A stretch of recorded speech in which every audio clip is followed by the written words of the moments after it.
The phone buzzed against my nightstand at exactly 6:03 a.m. Trevor's name flashed on the screen, and something in my gut twisted. In 5 years of friendship, he'd never called this early unless something was seriously wrong. "Jamal, listen to me carefully." His voice was strained, almost whispering. "Don't go to work today. Whatever you do, just trust me on this." I sat up in bed, instantly alert. "What are you talking about? We have the quarterly presentation." "Forget the presentation. Call in sick. Say you have food poisoning, anything. Just don't show up." The line went quiet, except for his heavy breathing.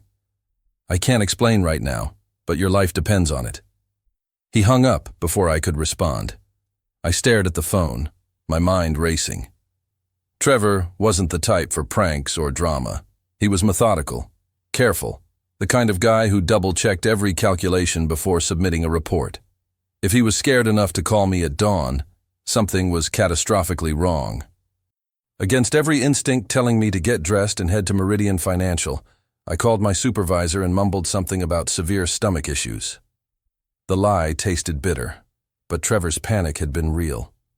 At 9:15 a.m., my phone exploded with notifications, text messages, missed calls, emails flooding in faster than I could read them. My hands shook as I turned on the local news. Breaking news this morning. Federal investigators have uncovered evidence of massive financial fraud at Meridian Financial Group. Sources indicate that senior analyst Jamal Cole is the primary suspect in the alleged embezzlement of over $2 million. My name, on television, connected to words like fraud, embezzlement, federal investigation. My name is Jamal, and this is my story. But before we continue, don't forget to subscribe, like, and leave a comment with the city you're watching from. The reporter continued speaking, but the words became white noise. Everything I'd worked for, everything I'd built since graduating from community college was crumbling in real time. My mother's face flashed in my mind. The pride in her eyes when I got this job.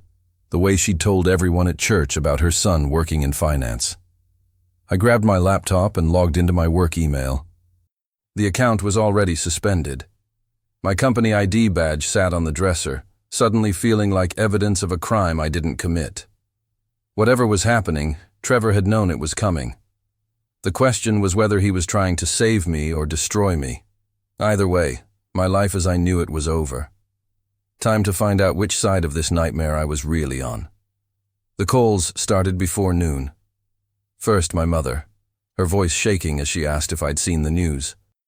Then my landlord, demanding to know if the FBI would be searching my apartment. Each conversation felt like another nail in a coffin I hadn't built. I tried calling Trevor 6 times, straight to voicemail every time.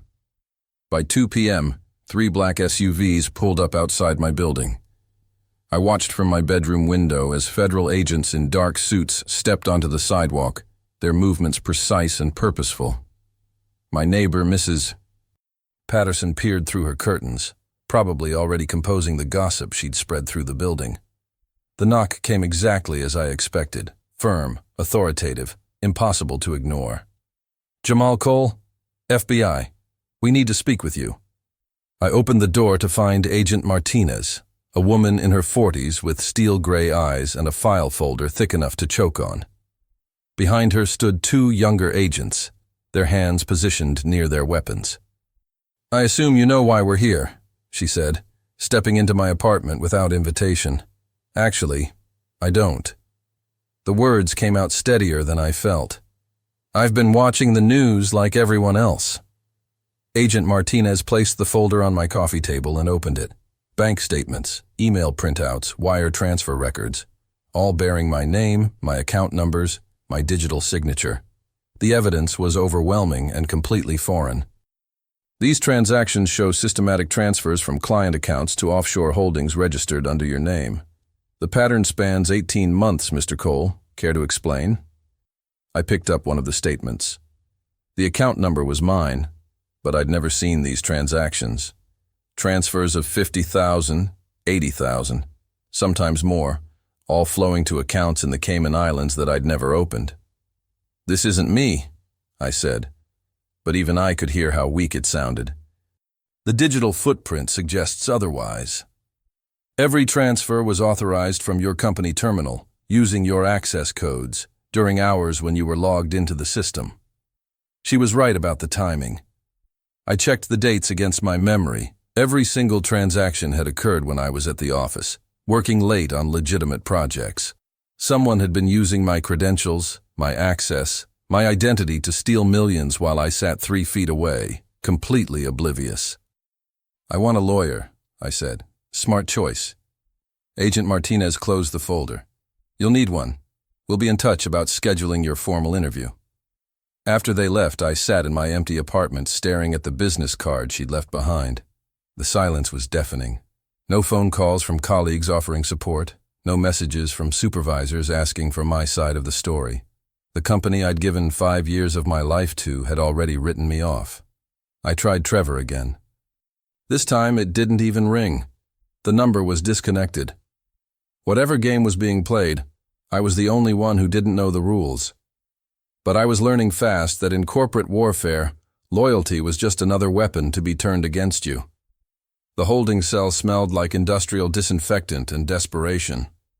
I'd been there for 14 hours, watching the fluorescent lights flicker while trying to process how quickly my life had imploded. The arrest had come at dawn. No dramatic raid, just Agent Martinez at my door with handcuffs and a warrant. My neighbors had watched from their windows as I was led away, and I knew that image would define me in their minds forever. My public defender, a tired-looking woman named Janet Powell, finally appeared around midnight. She dropped a thick file on the metal table between us and rubbed her temples. "Mr. Cole, I'll be direct. The evidence against you is substantial. Financial records, digital forensics, testimony from your colleagues, it all points to a sophisticated embezzlement scheme."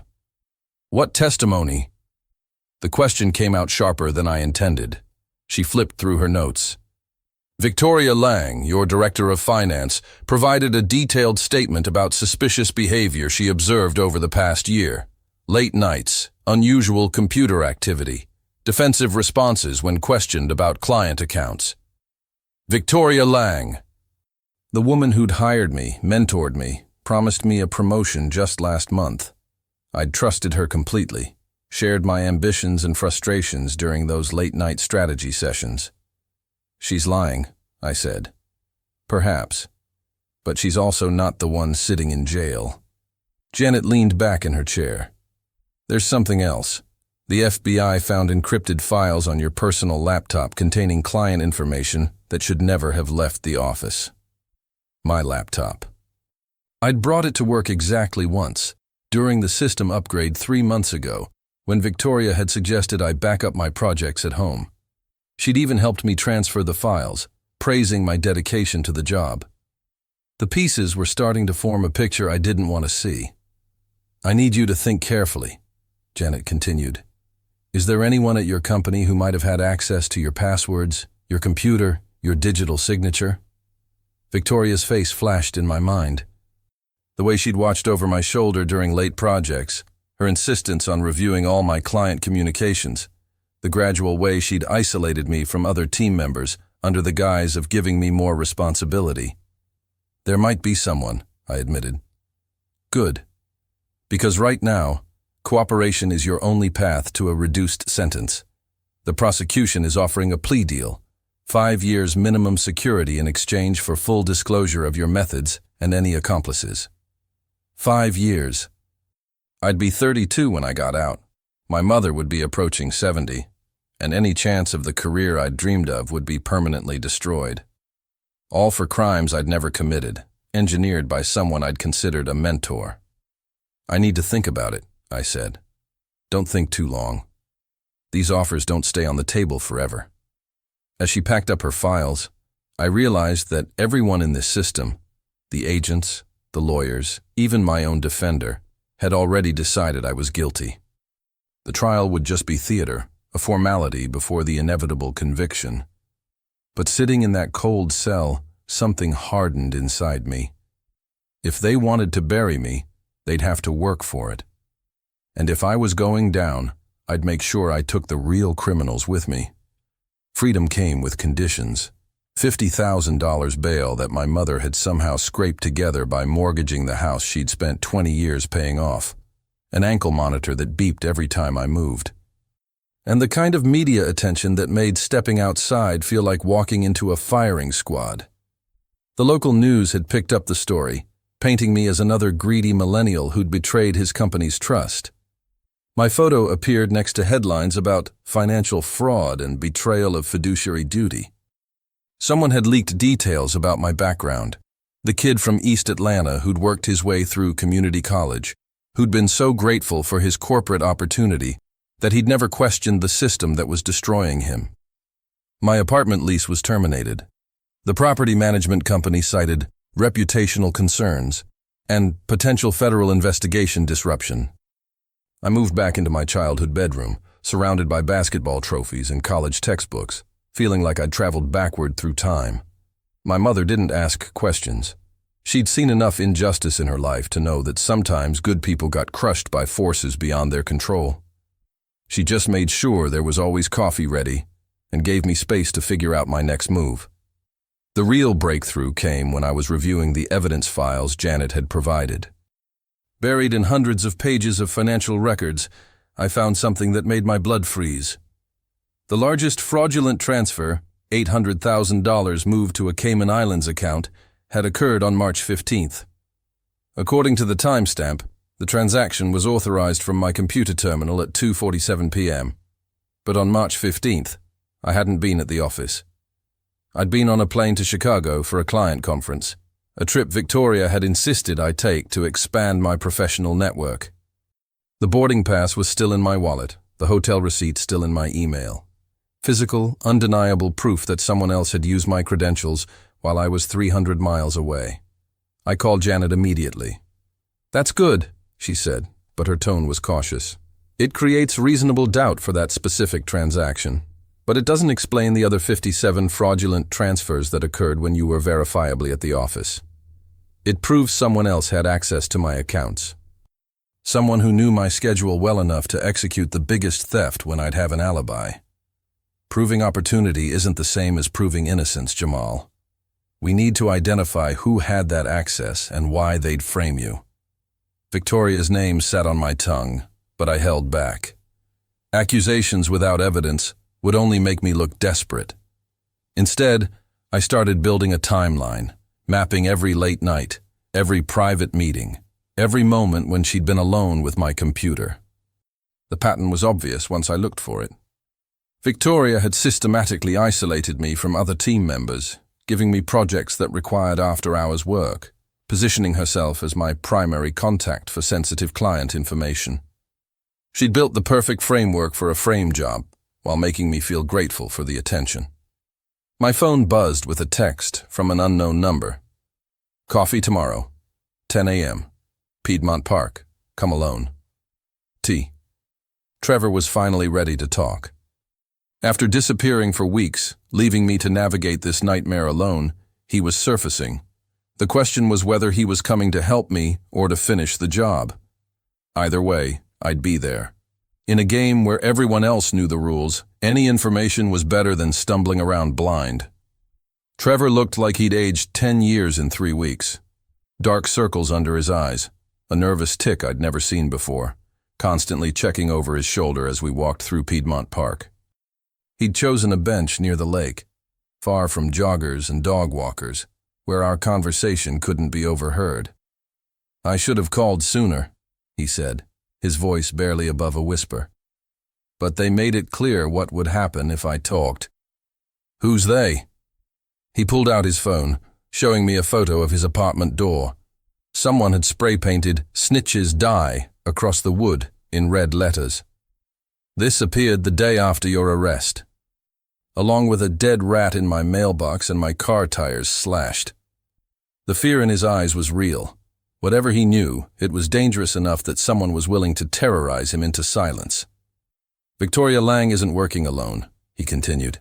"She's got protection inside the company, someone high enough to make problems disappear.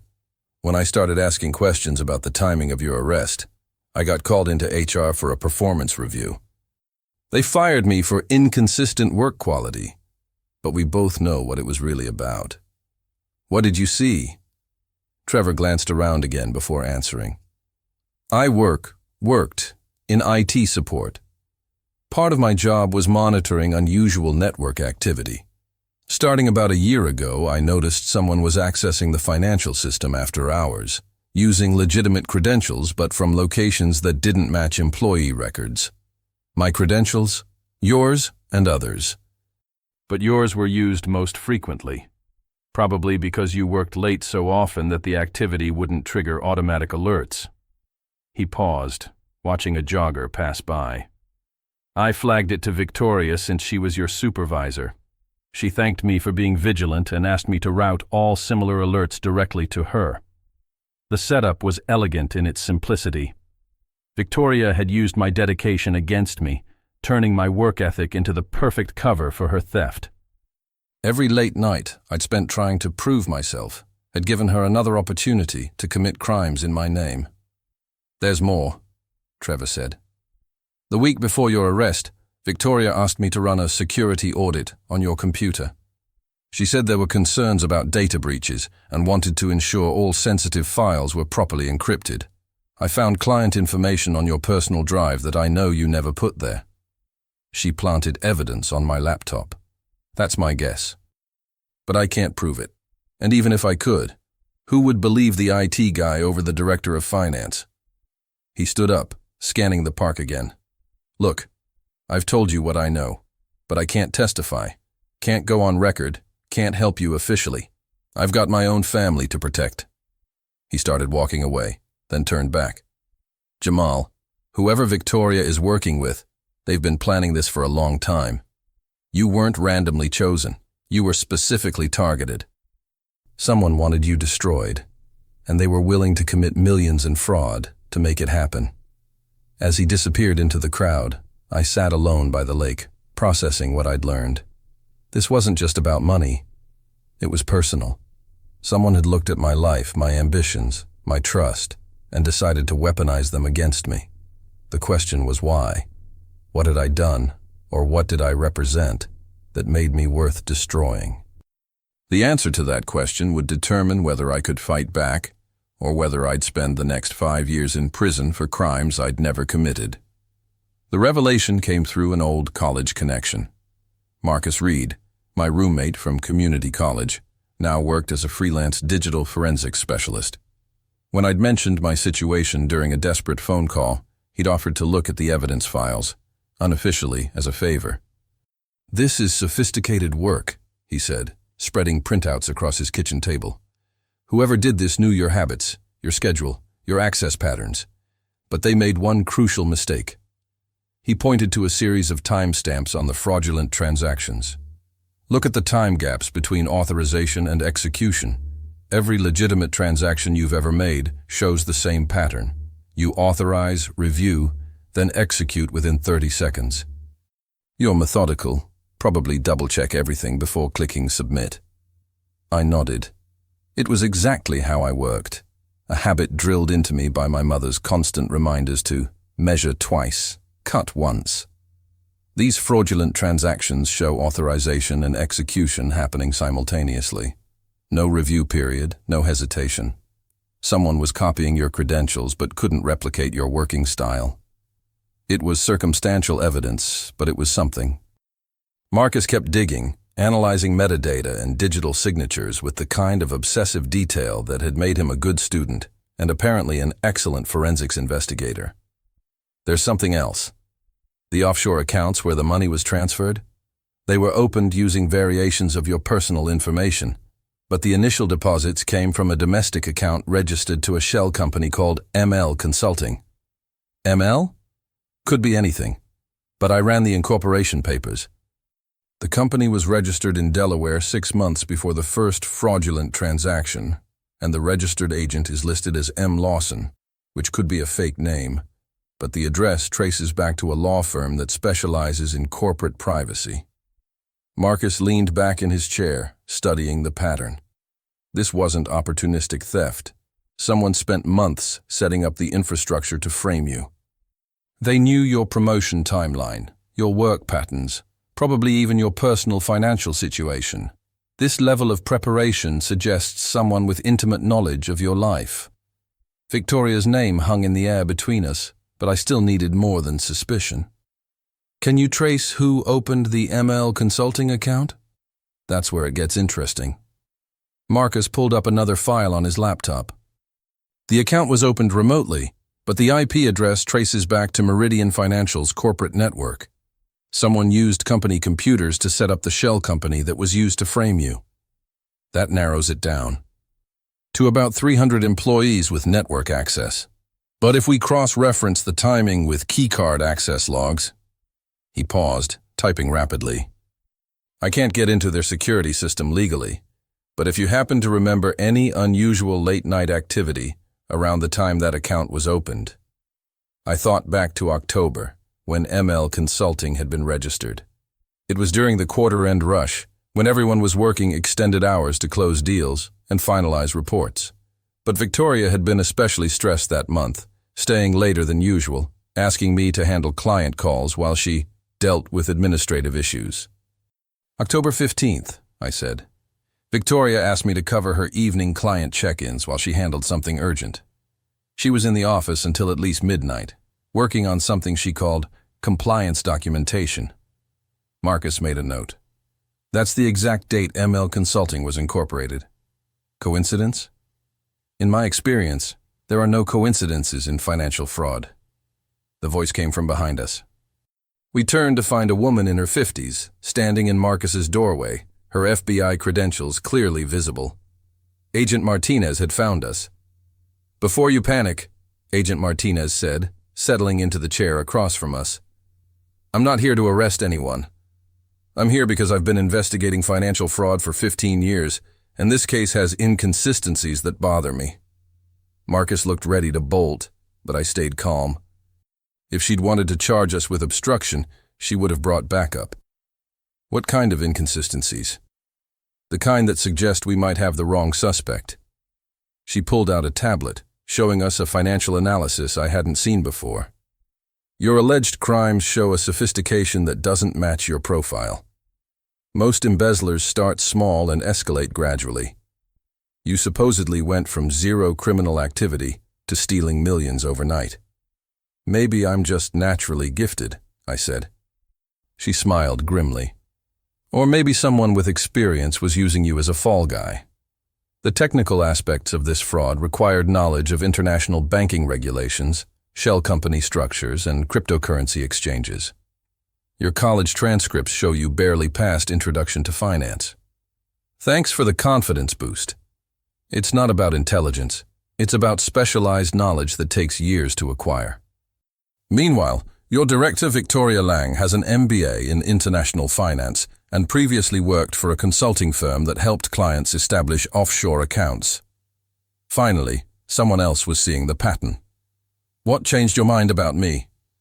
Your alibi for the March 15th transaction was just the beginning. When we dug deeper, we found similar discrepancies. Transactions authorized from your terminal while you were in meetings, transfers executed during your documented lunch breaks, even one withdrawal that occurred while you were in the ER getting stitches from a kitchen accident. Agent Martinez leaned forward, her expression serious. Someone was systematically using your access to commit these crimes. The question is, who had the technical ability, the financial knowledge, and the personal motivation to destroy your life this thoroughly? Victoria Lang had all three. Suspecting and proving are different things. We need concrete evidence linking her to the offshore accounts, the shell companies, or the planted evidence on your laptop. Marcus cleared his throat. Actually, about that laptop evidence, I know about your digital forensics background, Mr. Reed, and I know you've been helping Mr. Cole analyze the case files. She turned to me. Normally, I'd be concerned about civilians interfering with an active investigation. But since the civilians are finding evidence my team missed, I'm willing to listen. Marcus showed her his analysis of the timestamp patterns, the IP address traces, and the correlation between Victoria's late nights and suspicious account activity. Agent Martinez took notes, asking technical questions that revealed she understood the implications. "This is enough to justify reopening the investigation," she said finally. "But I need you both to understand the risks. If Victoria Lang is as connected as you suspect, she'll know the moment we start investigating her. And people with this much to hide don't usually go quietly. What are you suggesting? That you might be safer in protective custody while we build the case?" I shook my head. "I've spent enough time in cages. If she wants to come after me, let her try. But I'm not hiding while she destroys what's left of my life." Agent Martinez studied me for a long moment. "In that case, you'd better be very careful who you trust. Because if we're right about this, you've been targeted by someone with resources, connections, and a willingness to commit federal crimes to see you destroyed." As she left, I realized the game had fundamentally changed. For the first time since this nightmare began, I wasn't just defending myself. I was hunting the person who'd tried to bury me. The plan came together over the next several days, built on a foundation of calculated risk and carefully managed fury. Agent Martinez couldn't move openly against Victoria without more evidence, but she could provide unofficial guidance about what kind of evidence would be admissible in court. Marcus took point on the technical aspects, using his forensics connections to trace the digital breadcrumbs Victoria had left behind. His investigation revealed a pattern of sophisticated financial manipulation that went back years before my involvement. "She's been running this scheme in different companies," he explained during one of our clandestine meetings at a coffee shop in Decatur. "ML Consulting has sister companies registered in 3 states, all with similar structures. She identifies promising employees, gains their trust, then frames them for her crimes while moving to a new position. How many others? At least 3 that I can trace. All young professionals, all ambitious, all destroyed by evidence that appeared on their personal devices after months of mentorship from Victoria Lang. The scope of her operation was staggering. I wasn't just a victim, I was the latest in a series of calculated destructions, each one funding her lifestyle while eliminating potential witnesses. "There's more," Marcus continued. "I found the source of her protection inside Meridian Financial. Thomas Crawford, the CEO, has been receiving monthly payments from ML Consulting for advisory services. He's not just covering for her, he's profiting from her crimes. The corruption went to the top of the company. No wonder my colleagues had abandoned me so quickly. Crawford had probably issued orders to distance themselves from the investigation the moment my name appeared in the headlines." My phone buzzed with a text from Agent Martinez. "Meet me at the Federal Building, 2 p.m. Come alone." When I arrived, she led me to a small conference room where a man in an expensive suit was waiting. He introduced himself as Assistant U.S. Attorney James Chen, and his presence meant the investigation had escalated beyond local fraud into a federal conspiracy case. "Mr. Cole, we're prepared to offer you full immunity in exchange for your cooperation in a broader investigation," Chen said. "We believe Victoria Lang and Thomas Crawford are part of a network that's been defrauding financial institutions across the Southeast. What kind of cooperation? We need evidence of their crimes, preferably recorded conversations or documented admissions. Agent Martinez tells me you've already gathered substantial intelligence, but we need something that will hold up in court. You want me to wear a wire? We want you to get them talking. Victoria Lang thinks you're helpless, discredited, probably desperate enough to take a plea deal. If you approached her claiming to have evidence that could implicate her, she might reveal information about the broader operation. It was dangerous, but it was also an opportunity. For months, I'd been playing defense, reacting to moves made by people who thought they'd already won. Now I could take the initiative. What guarantees do I have? Full immunity, federal protection if needed, and a clean record once we prosecute the real criminals." Chen slid a document across the table. "But you need to understand the risks. These people have already shown they're willing to destroy lives to protect their operation. If they suspect you're working with us, they'll do what? Frame me for more crimes? Destroy my reputation? They've already taken everything they can take." Agent Martinez looked concerned. "They escalated to threatening Trevor when he asked questions. If they think you're a real threat, then I'd better make sure they don't see me coming." I signed the cooperation agreement, knowing it might be signing my own death warrant. But I'd rather die fighting than spend 5 years in prison for crimes I didn't commit. The next phase would require me to become someone I'd never been before, a liar, a manipulator, someone willing to use trust as a weapon. Victoria Lang had created this version of me through her betrayal. Now she was about to meet him. The setup required perfect timing and flawless acting. According to the plan Agent Martinez and I had developed, I would approach Victoria claiming to have discovered evidence that could implicate both of us, a desperate attempt at mutual assured destruction that would hopefully prompt her to reveal details about the broader conspiracy. I called her on a Thursday afternoon, letting desperation bleed into my voice. "Victoria, I need to see you. I've found something that changes everything." "Jamal?" She sounded genuinely surprised. "I heard about your legal troubles. I'm sorry you're going through this." "Cut the performance. We both know what really happened, and I've got proof that ties you to the offshore accounts." The silence stretched for 10 seconds before she responded, her voice notably cooler. "I think you're confused about a lot of things right now. The stress of criminal charges can affect judgment.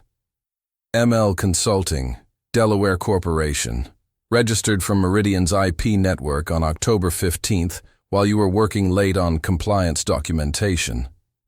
Does any of this sound familiar?" Another pause, shorter this time.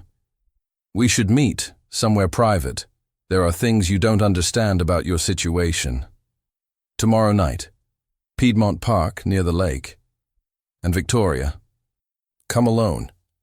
I hung up before she could respond, my hands shaking with adrenaline and fear. The wire taped to my chest felt like it weighed 50 pounds, and I kept expecting her to somehow know I was recording the conversation. Marcus had positioned himself across the park with long-range audio equipment, while Agent Martinez and her team maintained surveillance from unmarked vehicles. If Victoria brought backup, or if the conversation went wrong, they could intervene within minutes. She arrived exactly on time, dressed in a black coat that made her nearly invisible in the evening shadows. As she approached the bench where I was waiting, I noticed she was carrying a small purse and kept her hands visible, either a sign of good faith or evidence of professional training. "You look terrible," she said, settling beside me with the casual familiarity of someone who'd mentored me for 2 years. "Prison will do that to a person.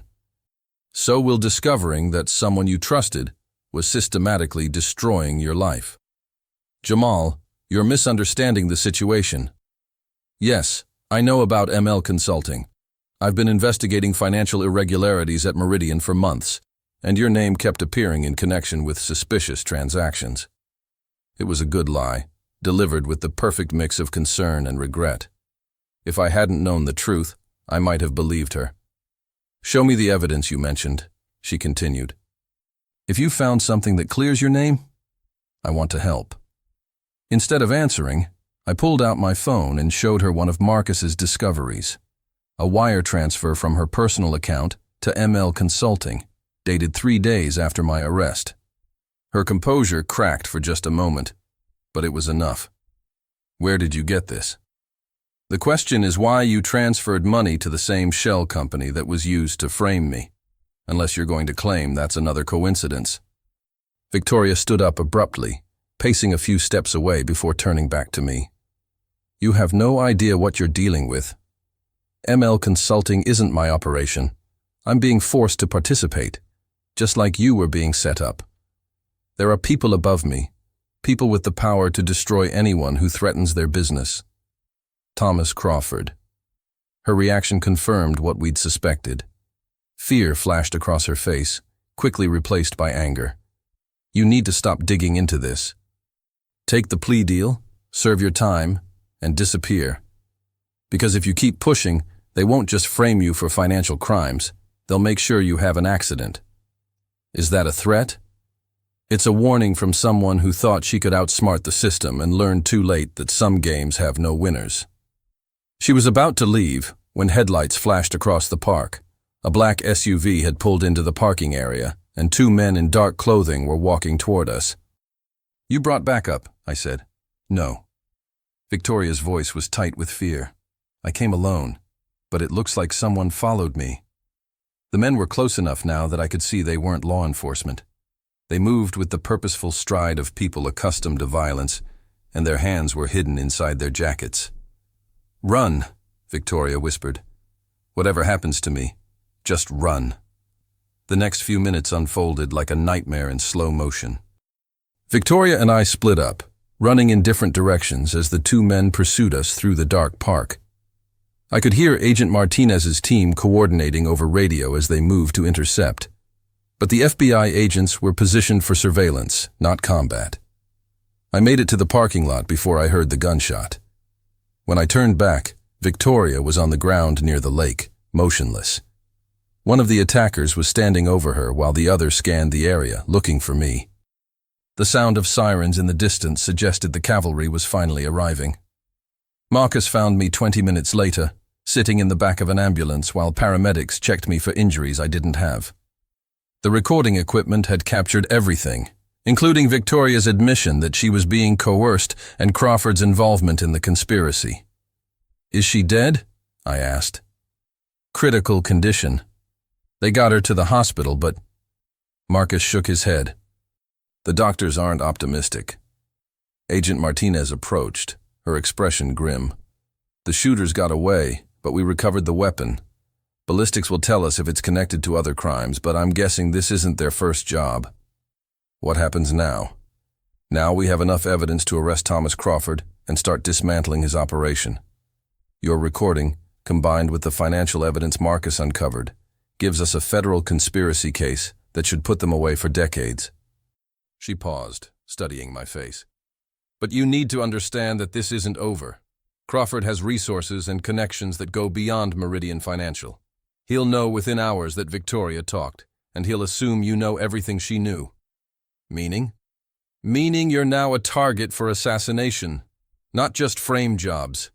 We can offer witness protection, but it would mean abandoning your life here permanently." I thought about my mother, about the house she'd mortgaged to pay my bail, about the community that had watched me grow up and achieve things no one in my family had ever accomplished. Leaving would mean letting Crawford win, letting him drive me away from everything I'd fought to build. What if we finish this instead? Finish what? Crawford thinks he's eliminated the threat by silencing Victoria. He probably assumes I'm just a small-time player who got lucky with some financial records. What if we let him keep thinking that while we build an airtight case? Agent Martinez looked skeptical. That would require you to maintain normal life while federal agents investigate your former employer. Crawford's people would be watching for any sign that you're cooperating with law enforcement. Then we don't let them see any signs.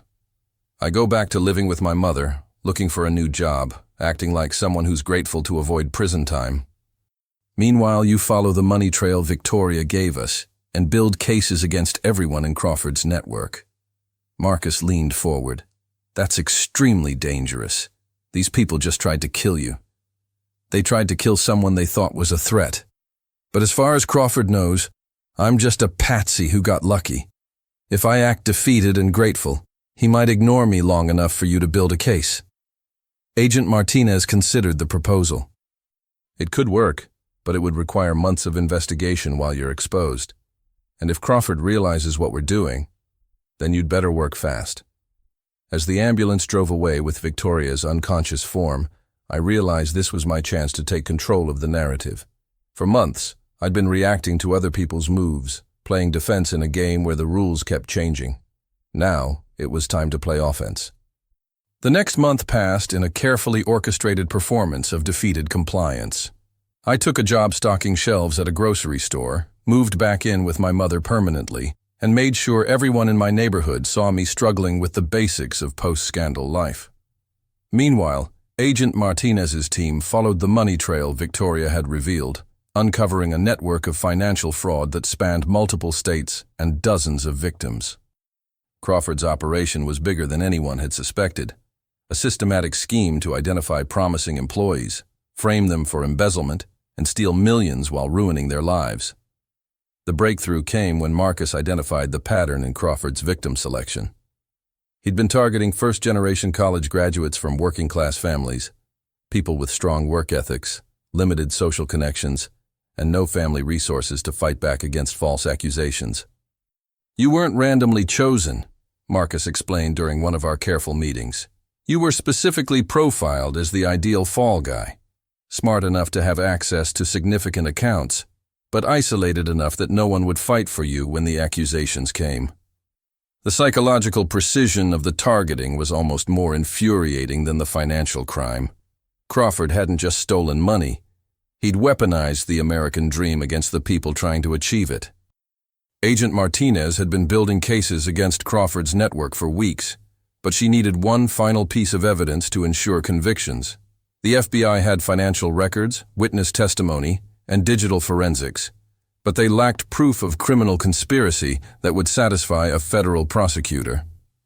"We need Crawford to admit his involvement in the fraud," she told me during a clandestine meeting at the federal building, preferably while explaining how the operation works to someone he trusts. Someone like his business partner. "We've identified a potential approach. Crawford is planning to expand the operation into Florida, targeting employees at financial firms in Miami and Jacksonville. He's been looking for an experienced operative to manage the Southern Territory." The plan took shape over several discussions. I would approach Crawford through intermediaries, presenting myself as someone who'd learned valuable lessons from being framed and wanted to profit from that knowledge. The approach would be risky. If Crawford suspected I was working with law enforcement, the meeting would likely end with my death. But it would also be the fastest way to end this nightmare and ensure that no other young professional would be destroyed by Crawford's operation. Agent Martinez arranged for me to be introduced to Crawford through a corrupt attorney who'd been feeding him information about potential targets. The attorney, who was already cooperating with the FBI in exchange for reduced charges, would present me as a former victim who'd figured out the scheme and wanted to join rather than fight. "Crawford respects people who understand power dynamics," the attorney explained. "He'll be impressed that you're smart enough to recognize when you've been beaten and pragmatic enough to want to profit from the experience." The meeting was scheduled for the following Friday at Crawford's private office, after normal business hours. I would wear recording equipment and try to get him talking about the scope of his operation, the number of victims, and his plans for expansion. As the date approached, I found myself thinking about all the people whose lives had been destroyed by Crawford's scheme. Victoria, dying in a hospital bed after trying to warn me. Trevor, terrorized into silence and exile. The other victims Marcus had identified, scattered across different cities, probably still fighting fraud charges or serving time for crimes they didn't commit. One conversation could end all of it, or it could end me. Crawford's office occupied the top floor of Meridian Financial, with floor-to-ceiling windows that offered a commanding view of downtown Atlanta. When I arrived at 8 p.m., the building was nearly empty except for security guards and cleaning staff, creating an atmosphere of isolation that made my hidden recording equipment feel inadequate. Crawford himself was younger than I'd expected, probably in his early 40s, with the kind of casual confidence that came from never facing real consequences for his actions. He gestured for me to sit across from his massive desk while he poured 2 glasses of expensive whiskey. "Richard tells me you've had an educational experience with our justice system," he said, settling into his chair, with the relaxed posture of someone completely in control. "Educational is one way to put it," I replied, accepting the drink. "Eye-opening might be more accurate. Most people in your situation would be angry, looking for revenge, trying to clear their name. But Richard says you're interested in a more practical arrangement. Anger is expensive. Revenge is even more expensive. I'd rather focus on financial opportunities." Crawford smiled, and I could see why Victoria had been afraid of him. There was something predatory in his expression, the look of someone who enjoyed having power over other people's lives. Smart attitude. The victims who adapt usually do better than the ones who fight. Fighting the system is expensive and rarely successful, especially when the system is designed to protect people like me. He was talking openly about having victims, practically confessing to the conspiracy. I forced myself to nod appreciatively while my recording equipment captured every word. "Richard mentioned you might be expanding operations in Florida." "Among other places.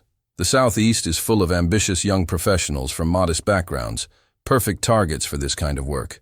The key is identifying people with access but without resources to fight back effectively. Like I was. Exactly like you were.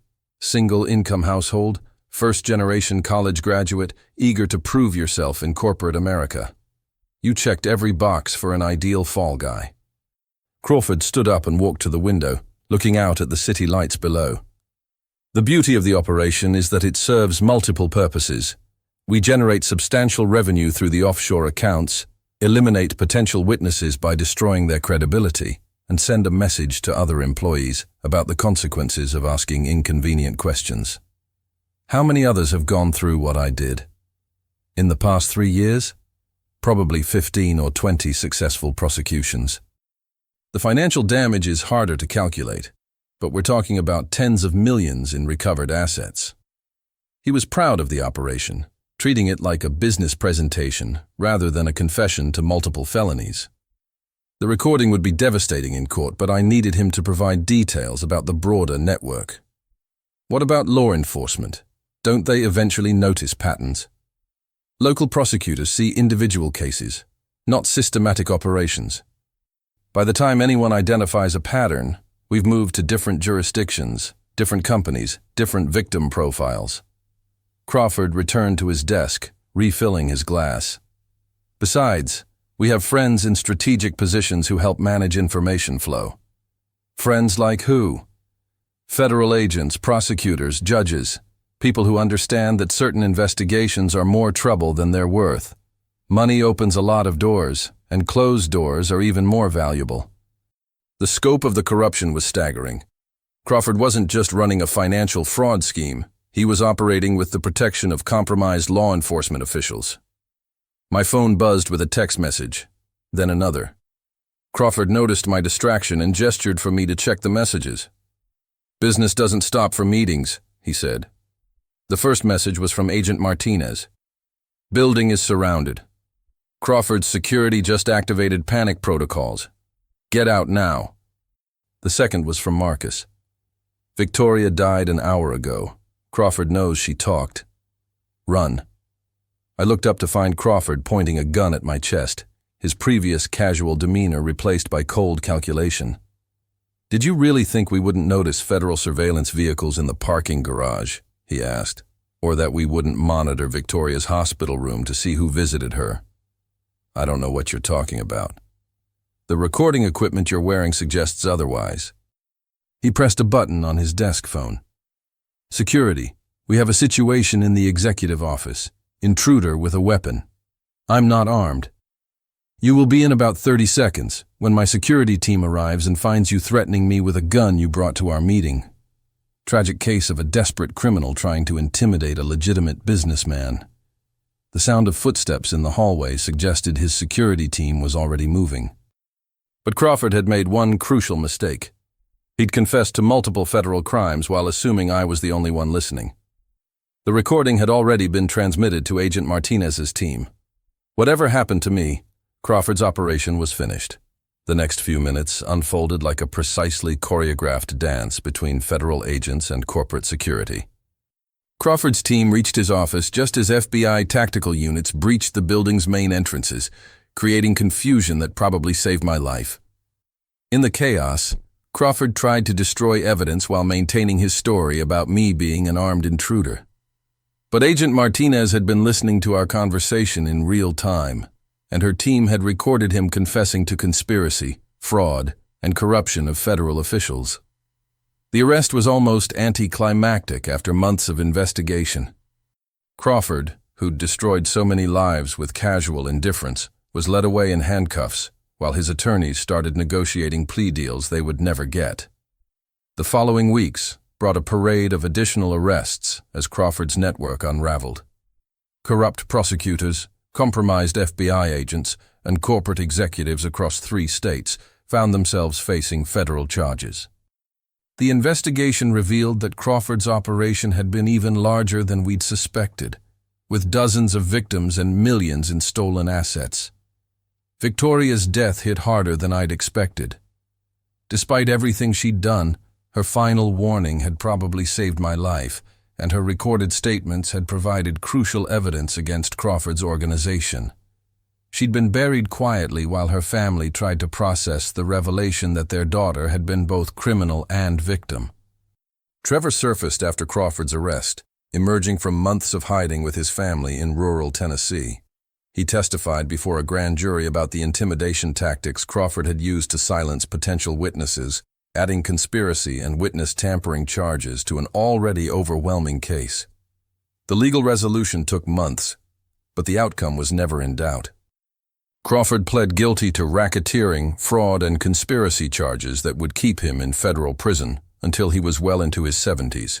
His assets were seized to provide restitution to victims, and his corporate empire collapsed as investors fled the scandal. For me, vindication came in the form of a formal apology from the U.S. Attorney's Office and the complete expungement of all charges. The FBI investigation had proven conclusively that I'd been framed, and Agent Martinez personally ensured that every law enforcement database was updated to reflect my innocence. The financial settlement was substantial enough to change my life permanently. Meridian Financial, facing massive civil liability, agreed to a confidential payment that covered my legal expenses, my mother's mortgage, and enough additional compensation to fund any future I wanted to create. More importantly, I'd helped ensure that Crawford's other victims received justice. The FBI investigation identified 17 people who'd been framed for financial crimes they hadn't committed, and federal prosecutors worked to overturn their convictions and clear their records. I used part of my settlement to establish a legal defense fund for employees facing false accusations from corrupt employers. The fund would provide resources that most working-class professionals couldn't afford: expert attorneys, forensic accountants, and investigators capable of uncovering sophisticated frame jobs. My mother had been characteristically practical about the entire ordeal. "Bad things happen to good people," she'd said after Crawford's conviction, "but sometimes good people get the chance to make sure bad things happen to bad people instead." As I stood in the courthouse after Crawford's sentencing, watching him shuffle away in shackles, I realized she was right. The system had tried to destroy me, but I'd learned to make the system work for justice instead. 2 years later, I was sitting in my own office, running a financial consulting firm that specialized in helping small businesses protect themselves from corporate fraud. The irony wasn't lost on me. The expertise I'd gained from being framed for financial crimes had become the foundation for a legitimate career helping others avoid similar fates. My company, Coal Integrity Solutions, had grown from a one-person operation to a team of 8 investigators, accountants, and attorneys. We'd prevented dozens of fraud schemes and helped several employees expose corruption at their companies. The work was satisfying in ways that corporate finance had never been. Agent Martinez had become a friend as well as a professional contact. She'd left the FBI to start her own security consulting firm, and we often collaborated on cases involving corporate corruption. Our shared experience with Crawford's operation had created a bond that went beyond professional respect. "You know what the strangest part is?" she'd said during our most recent lunch meeting. "Crawford probably thought he was untouchable because he'd gotten away with it for so long. He never considered that eventually he'd target someone stubborn enough to fight back." "Or stupid enough," I'd replied. "There's a difference between stupidity and refusing to accept injustice. What you did took courage." The legal fund I'd established had grown into a nonprofit organization that provided resources to employees facing false accusations from corrupt employers. We'd helped clear the names of dozens of Crawford's victims and assisted in prosecuting similar schemes in other cities. Trevor had become our chief technology officer, using his IT expertise to help uncover digital evidence of corporate fraud. His experience with Crawford's intimidation tactics had made him passionate about protecting other potential witnesses. "The best revenge," he'd told me once, "is making sure they can never do it to anyone else." My mother had retired from nursing and now volunteered with the legal fund, using her decades of experience with bureaucracy to help victims navigate complex legal systems. She'd kept the news clippings from Crawford's trial in a scrapbook, not out of spite, but as a reminder that justice was possible even when it seemed impossible. As I looked out my office window at downtown Atlanta, I could see the Meridian Financial Building where this nightmare had started. The company had been dissolved after Crawford's conviction, its assets liquidated to pay restitution to fraud victims. The building had been sold to a non-profit that provided affordable housing for working families. Sometimes the best endings aren't about getting what you originally wanted, they're about discovering what you were actually meant to do. I'd thought I wanted a corporate career, corner office, and traditional success. Instead, I'd found something more valuable: the ability to help other people fight systems designed to crush them. My phone buzzed with a message from a potential client, a young accountant in Birmingham who suspected his supervisor was using his access codes to commit fraud. The message was desperate, scared, written by someone who discovered that the American dream could become a nightmare when the wrong people decided you were expendable. I smiled as I typed my response, knowing that this time the target had called for help before it was too late. Crawford had taught me an important lesson. Predators rely on isolation, confusion, and despair to control their victims. But knowledge, preparation, and determination could turn any victim into a threat. The key was making sure people knew they didn't have to face corporate predators alone. I'd learned to fight in the dark places where justice usually died. Now I was teaching others to do the same. Now I want to hear from you. What would you have done in Jamal's place? Leave your comment, like this video, and don't forget to subscribe. And if you want another powerful story, click on the video appearing to your left.